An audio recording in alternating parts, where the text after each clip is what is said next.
আম্মার কথা মতো আজকে গোলাপ সর্দারের কাছে ঘড়িটা দিবের যায় অপমান হয়ে আসলেন। গোলাপ সর্দার এটা আমার দুর্বলতা মনে করতেছি। কিভাবে যে আমি নিজে চেক দিছি।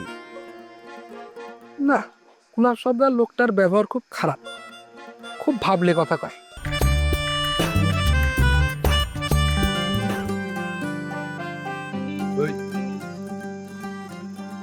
এটা কি দিলু রাম?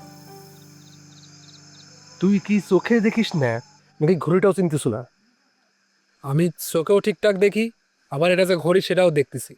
আমি তোকে জিজ্ঞেস করতেছি, তুই আমার কাছে এটা চ্যাঙা দিলু কিসের জন্য? ঘড়িটা গোলাপ সর্দারের। আমি সেটাও জানি। বাহ, গুড, ভেরি গুড।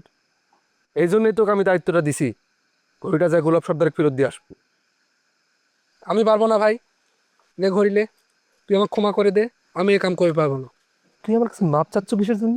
হ্যাঁ, আমি কি তো ছুরি হাতে দিয়ে কইছি যে ওই মোটা গোলাপ সর্দারের ভুড়ি ফালা দিয়ে আসবো? আমি তো ঘড়িটা দিচ্ছি, তুই একটা ভালো কাম করবো, তুই ঘড়িটা যায় ফেরত দিয়ে আসবো। চিন্তাই তুই করেছিস, আবার ভালো কামটা তুই কর, তুই গিয়ে তাক ফেরত দি। আমাকে মাফ করে দে ভাই, আমি এটা ফেরত দেবে পারবো না। আমার কথা শুনে তো আমি গেছিলাম গোলাপ সর্দারের ফেরত দিতে, ভাব দেখায় নিল না। আরে ভাই, তোর সাথে সম্পর্ক ভালো, তুই যে ঘড়িটা দেয় না। তো কিরা কইছে আমার সাথে সম্পর্ক ভালো? আরে আমার সাথে যদি সম্পর্ক ভালোই হইতো, তাহলে কি আমাকে জুতো দিয়ে ঢিল মারতো সে? যাক, তাও এই ঘড়ি দেওয়ার উছিলায় তুই আজ প্রথম স্বীকার করলু যে গোলাপ সর্দার তো জুতা দিয়ে ঢিল মারিছিল। আমি কোনো সময় এটা অস্বীকার করি নাই যে গোলাপ সর্দার আমাকে জুতো দিয়ে ঢিল মারিছিল। তুই যে বাড়িতে এসে যে প্যাট বানায় কইছু যে সে আমাকে ঠেকায় জুইতে দিয়ে আগাছে গুঁড়া কুপাইছে, আমি সেটা অস্বীকার করেছি। আম্মার কথা মতো আজকে গোলাপ সর্দারের কাছে ঘড়িটা দিবের যায় অপমান হয়ে আসলেন। গোলাপ সর্দার এটা আমার দুর্বলতা মনে করতেছি। কিভাবে যে আমি নিজে চেক দিছি। না, গোলাপ সর্দার লোকটার ব্যবহার খুব খারাপ, খুব ভাবলে কথা কয়। আচ্ছা ভাই, তুই কি জানিস নাকি আমার নানা জানার, তোর মানে দাদা জানের যে ওই বাড়ির গুলশানানির সাথে যে প্রেম ভালোবাসার সম্পর্ক ছিল, জানিস? কোথেকে পাইস এসব আজারের কথাবার্তা? হ্যাঁ, প্রশ্নই ওঠে না। আমার ঘরে দাদা জানের এত সুন্দর একখান ইয়ং ওয়াইফ থাকতে উনি কেন ওই বুড়ির সাথে প্রেম করবি? আরে তুই তো ভুল বুঝতেছ ভাই, আমি তো বর্তমানের কথা করছি না, আমি করছি সে অতীতের কথা, যখন তারা জুয়েন ছিল। তখন বলে গুলশান নানির সাথে আমার নানা নায়েব বিশ্বাসের বলে গাঢ় প্রেম ভালোবাসার সম্পর্ক ছিল। পরে বলে ওই গুলশান নানি আমার নানাক ছ্যাঁকা দিয়ে সর্দার সাহেবের বিয়ে করেছিল।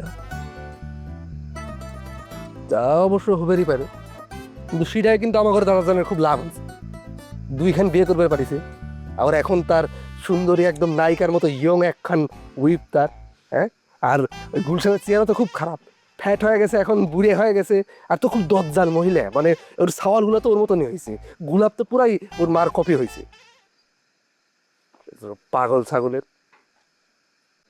ঘড়িটা যায় তুই তুই ওর ওই গুলশান নানিকে দিয়ে যা। আমি লেবই না ওই ঘড়ি হাতে। দাদা, তুই কিন্তু কোনো কামেরই না। আমি স্বীকার করতেছি আমি কোনো কামের না, আমি তোর কাছেও কামের না, বিশেষ বাড়ি কারোর কাছে আমি কামের না। আমি মানিয়ে নিচ্ছি সে কথা, কিন্তু আমি ঘড়ি লেবো না। তোর লিলি, তোর অসুবিধা কি? কামটা কিন্তু তোর করাই লাগবে। সাজাদা, তুই কিন্তু মুখে মুখে তর্ক করতেছো আমার। আমি যদি না গোলাপের কাছে দিবের যাই, ওক দেখলে আমার মাথা নষ্ট হয়ে যাবে, আমি কিন্তু মার্ডার করে ফেলাবো। তখন কিন্তু মার্ডারের ভাগিদার তুইও হবো। ঘড়িটা লে, ঘড়িটা লে। আমি লেবো না, সাজাদা, ঘড়ি লে।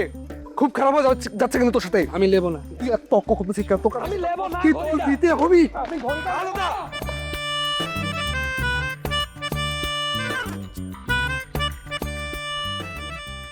আমার ভাই হয়ে কেবা করে এরকম একটা বলদ হইলো